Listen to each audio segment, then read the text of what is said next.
Coming up on Network Africa,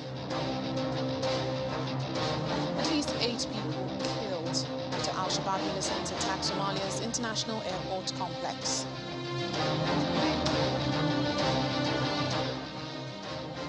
South Africa announces end to more COVID-19 lockdown restrictions from Wednesday to boost the economy. Plus,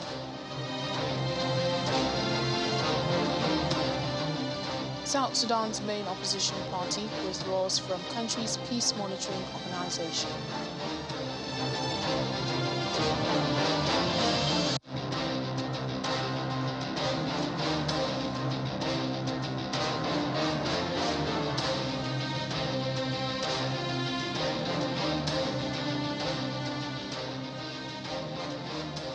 Hello and welcome to the program. I'm Layo Adegoke.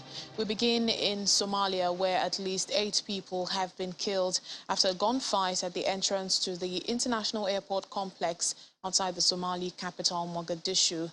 According to police authorities, 5 of the dead are foreigners, including an African Union force soldier.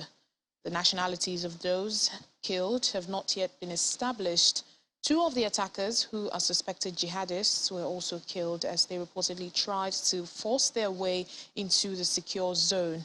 Aden Ade International Airport hosts peacekeepers, the offices of UN organizations, and diplomatic missions. Well, following the incident, local and international flights have been cancelled. The Al-Qaeda-linked Al-Shabaab group has claimed responsibility for the attack. From today, international travelers into South Africa need to show either evidence of full vaccination or a negative PCR test not older than 72 hours. Well, this formed part of restriction adjustments announced by President Cyril Ramaphosa. It follows calls for the national state of disaster, which has been extended for another month, to be lifted. Masks are now mandatory only in enclosed places, while the limit for gatherings have been increased. Well, this paves way for larger events, but evidence of vaccination or a negative COVID-19 test results are required. Vigils and post-funeral events called after tears are still not permitted. So far, nearly 100,000 people have died of COVID-related complications in South Africa after 4 surges.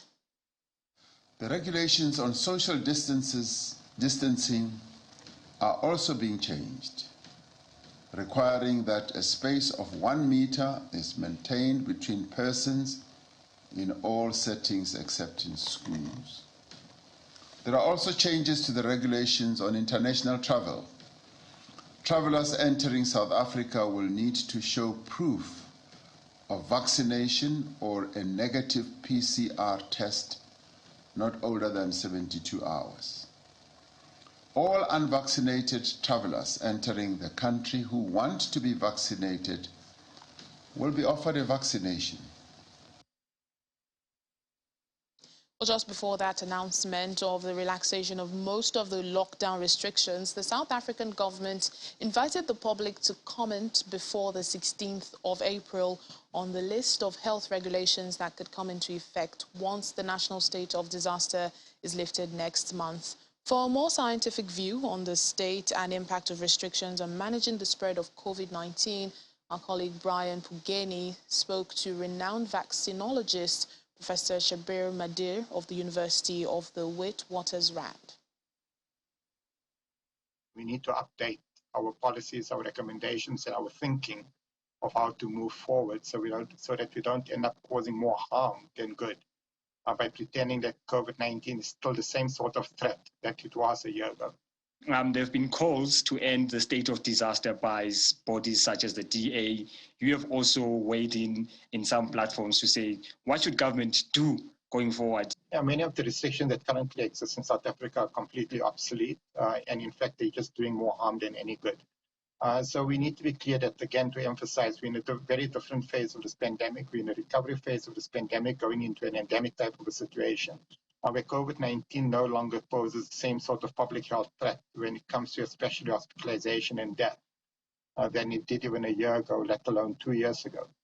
What do we still need to do? We need to ask ourselves what has worked and what has not worked and what is required at this point in time when there's extensive amount of protection against severe disease and death. So we're no longer trying to prevent infections, and many of the regulations are targeted at trying to prevent infections. Vaccination has not yet seen the expected uptake. How much damage can hesitancy do to any victories attained so far? Yeah, so even in countries such as South Africa, where vaccine supply is no longer constrained, we've got more vaccine than we're able to use.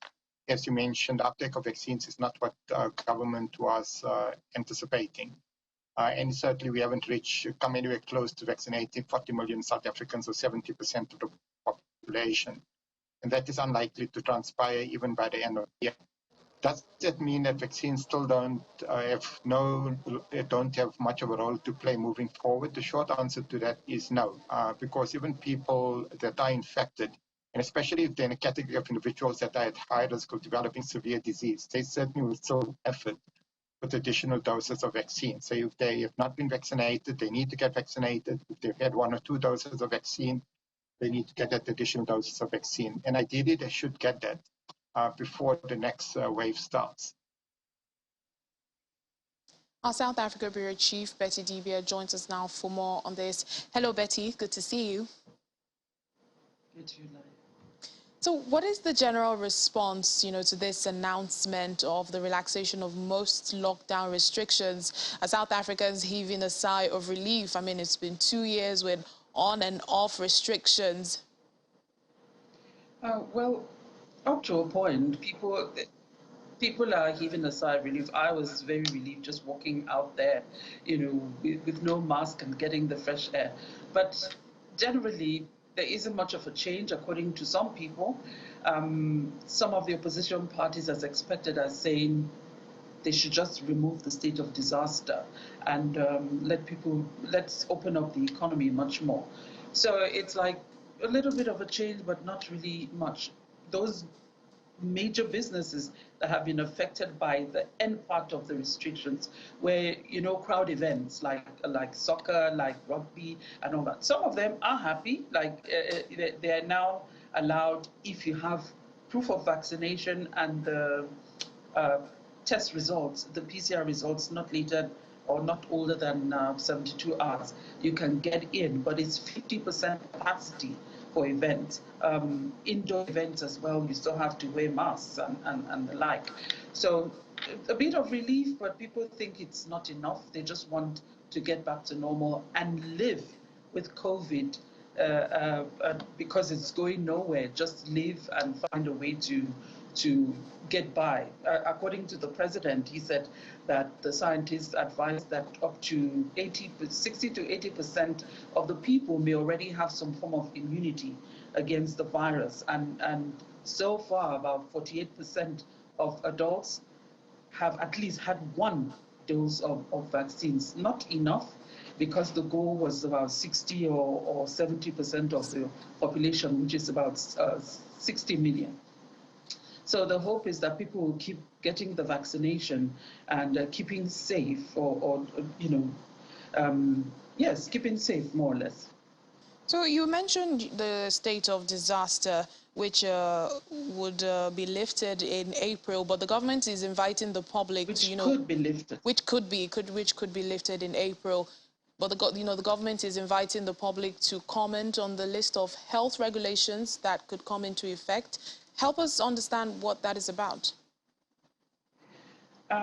When the state of disaster is lifted, that's the law empowering the government to place all the restrictions in a way to keep managing without being like loading it over the people. Then the government is asking the people, what do you think we should have in place to ensure people keeping safe, as I said earlier, but we want your input. So some are saying, hey, what exactly do you want us to say? You can't please, and you can't displease people. Just whatever the government says, they always have something against it. So they have up till before the 16th, because the current extension will expire on the 15th of April. So they have up till that point to say, what do we do? Do we keep maybe masks indoors? Do we stick to the vaccination and then the vaccination mandates? Do we say you can't get in anywhere without the vaccination? There are people still protesting that you don't force people to take such things. So they'll weigh what the people have said, what the people would want. I don't know how much impact that will make before they have to take that decision. But I guess he's trying to be democratic about it for that's the president, for people to know that this is what we asked for and you've listened and you're trying to a point, carry it along with whatever decisions that you're going to take regarding removal of the state of disaster or national state of disaster, and just have some loose regulations that people can abide by easily, maybe, to keep safe. And there's still the worry that there may be other surges, maybe another wave. We've seen four waves of COVID, and the scientists have said there will be more. So they can't just let everybody just go to town and party. So some measure that everybody is comfortable with of keeping safe for everyone. I guess that's what the government is trying to do. All right, then, we'll just have to wait and see when April comes. But thank you so much, Betty. Thank you, Laya. Well, moving on to other stories, South Africa's government, unlike most of the world, has refused to condemn Russia's military invasion. Instead, South Africa has taken a mediation stand, with President Ramaphosa blaming NATO for the war. Well, since Russia launched its attack on February 24th, President Ramaphosa's administration has maintained a neutral position on the escalating crisis in Eastern Europe. Well, Ramaphosa explains that South Africa wants to see an end to the war, but it refuses to support a UNSC resolution. Well, let's now listen to a track from the Deputy Minister for International Relations and Cooperation, Candice Mashego Dlamini, for more on South Africa's position on the war.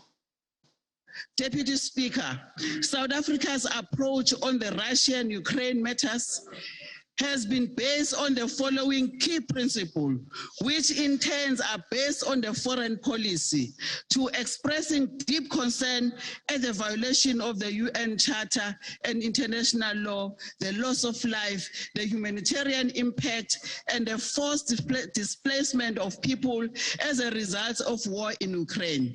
Recognizing the armed conflict would no doubt result in human suffering and destruction, the effect of which will not only affect Ukraine, but also reverberate across the world. No country is immune to the effect of this conflict. As the UN Secretary General has indicated, the conflict will have a huge impact on the global economy in a moment when we are emerging from COVID-19 pandemic, and so many developing countries absolutely need to have space for recovery. South Africa emphasizes respect to the sovereignty and territorial integrity of states. On the 9th of September 2021, BRICS leaders have expressed concern at the continuing conflict and violence in the different parts of the world.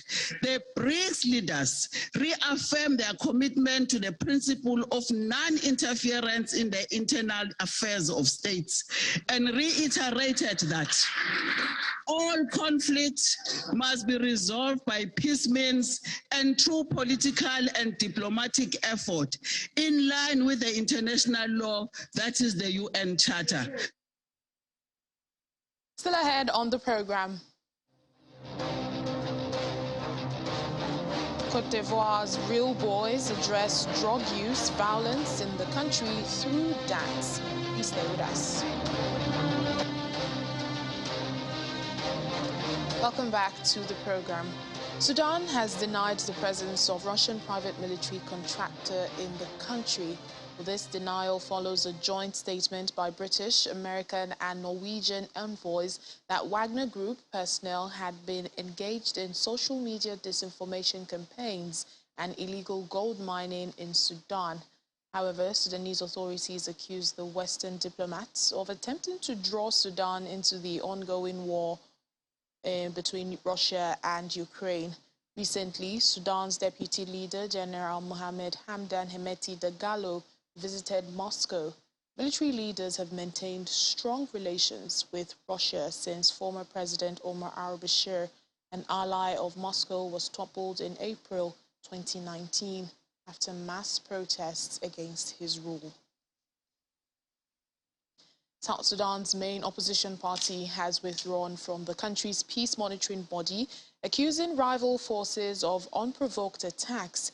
The Sudan People's Liberation Movement in opposition says the latest armed assaults took place on Monday.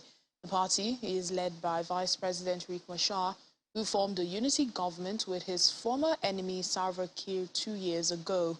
The continued tension between the two men has prevented the implementation of a peace deal aimed at ending a 5-year civil war in which 400,000 people died.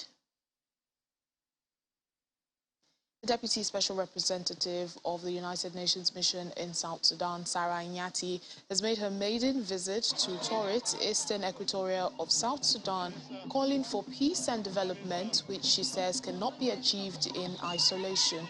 Well, following a courtesy call on the state governor, Ms. Nyati's first stop was the newly commissioned Torit Meat Market, funded by the Food and Agriculture Organization, which she spent time with traders and community members who were out and about for a bit of shopping.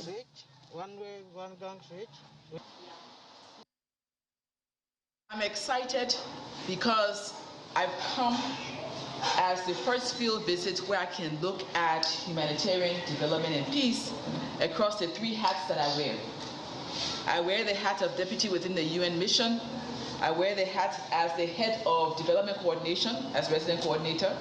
I also wear the hat as humanitarian coordinator for humanitarian coordination in South Sudan. With those 3 hats, I stand here today uniquely to look at this state from 3 perspectives and to look at where there can be an intersectionality of the work we do.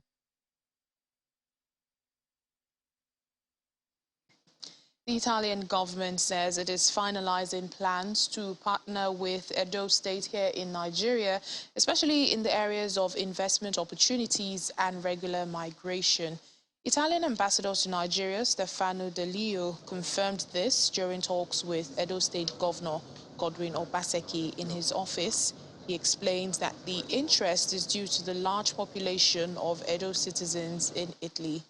On his part, Mr. Obaseki said he has already initiated Migration 2.0 program, which is a platform where those interested in traveling overseas in search of greener pastures will be assisted with prerequisite training and professional certification for regular migration. Edo State is the first country and the first state to be mentioned in this view of creating investment opportunities, in creating professional training, in creating flows of possible investments from Italy towards this state. And Italy and the embassy is very keen to support this development and to stay at your side because, as I told also yesterday, we want to be part of the solution of problems, the part of creating opportunities, and that's why I'm looking very much forward to cooperate with you, Your Excellency, with your team, and I hope that we can soon look at some initiatives that concretize our ideas. Under our Migration 2.0, we are looking at the possibility where we can improve collaboration, where we can set up institutions for certifications locally, and have proper labor contracts where people can be properly recruited, trained, with visa arrangements that will allow them to go out, work, and come back, since those skills are needed. This could be in the areas of nursing, in the areas of agriculture, you know. In fact, we're saying when they go there today, they are employed to do certain work. Can we formalize some of that process so that we can control and restrict the way people move, so that we can protect their human rights and not allow them to suffer the kind of indignities that currently go on? As the world celebrates the 10th Global Money Week, which runs from March 21st to the 27th, Junior Achievement Nigeria believes that maximizing the theme, Build Your Future, Be Smart About Money, will require a deepening of financial inclusion in the country. There was a report by Oxfam that shows that Nigeria actually has a pretty low financial inclusion gap of 40.1% compared to like South Africa, who has 11%. And this is because of lack of financial literacy. So, financial inclusion and financial literacy go hand in hand. You cannot be included in anything that has to do with finances if you don't even have the understanding, the education, the ability to even understand what it's all about.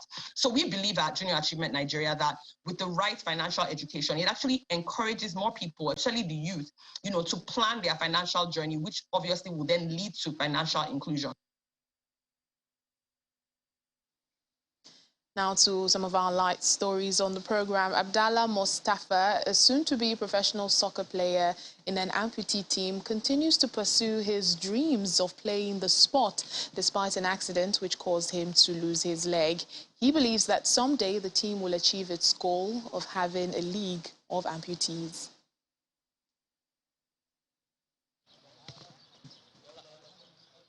Abdallah Mustafa was a 10-year-old football fanatic when he lost his leg in an accident. Now 26, Mustafa is proud that he never let his disability bring his soccer dreams to a halt. He is a member of the Pyramid soccer team for amputees and wishes more football clubs in Egypt would follow suit to have a soccer league for talents like his.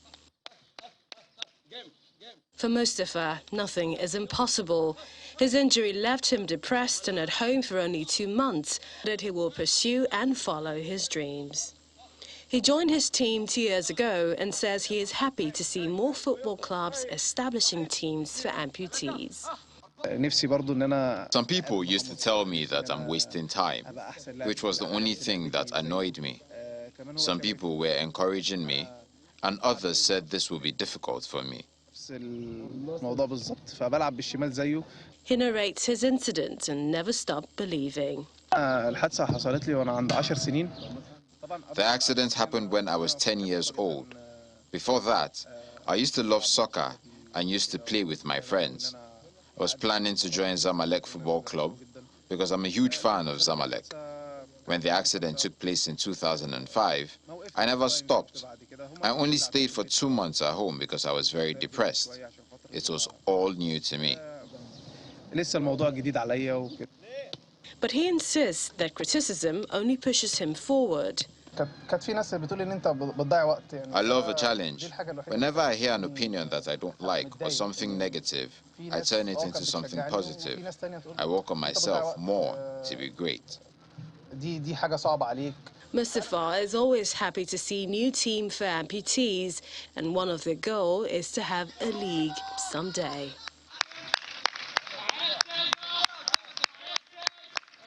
The Real Boys of Côte d'Ivoire, a male dance group based in the country, was formed in 2014, but they had to wait until this month for a breakthrough when they performed their show Ghetto at the Abidjan market. Well, the group is hoping to take its mix of hip-hop and comedy and social messaging worldwide. Take a look. When Alexander Wilfred Awa, known by his nickname Speed Ivoire, created a youth dance group in 2014, he never imagined that he'd one day perform at one of Africa's biggest cultural events. His group, Real Boys, made up of 10 young men aged 18 to 32, had its biggest performance to date this month at the Abidjan Market for Performing Arts, one of the oldest and most prestigious artistic showcases on the continent. Founded in Ivory Coast in 1993, Massa is a way for African artists to promote their work internationally and often leads to contracts. The Real Boys hope their performance, which mixes hip-hop, dance and comedy, will land them further opportunities. Of course, Massa is the biggest opportunity we've had since the band was created. And Massa is really going to help us to be known internationally. Because I know, by the grace of God, that those people who will come to watch the show will talk about us elsewhere, and that will push people to buy our show. So Massa, for us, is a real big window. Many Ivorian youths see dance as an opportunity to earn a living. The Real Boys started small. The original goal was to win local dance competitions with choreographed 3 to 5 minute routines. During the course of working together, their vision became more global, and they began working on longer pieces that might appeal to an international audience. To get inspired for their show Ghetto, they observed how people move around on the streets and in marketplaces. Performed in shabby clothes, the show is a commentary about the daily experiences of youth in rough neighborhoods and includes messages against violence and drug use. We tend to see contemporary dances or urban dances through body expression, which are not necessarily dances from our country, but through this choreography, they also show us that we can use dances from our country to translate certain things, like contemporary dance mixed with urban dance. So we really appreciated it. It was a beautiful performance. The artistic and cultural industry is booming in Ivory Coast, where many youth dance groups have emerged in the last decade and gained international recognition. And that's it on the program today. Thank you so much for watching. I'm Layo Adegoke.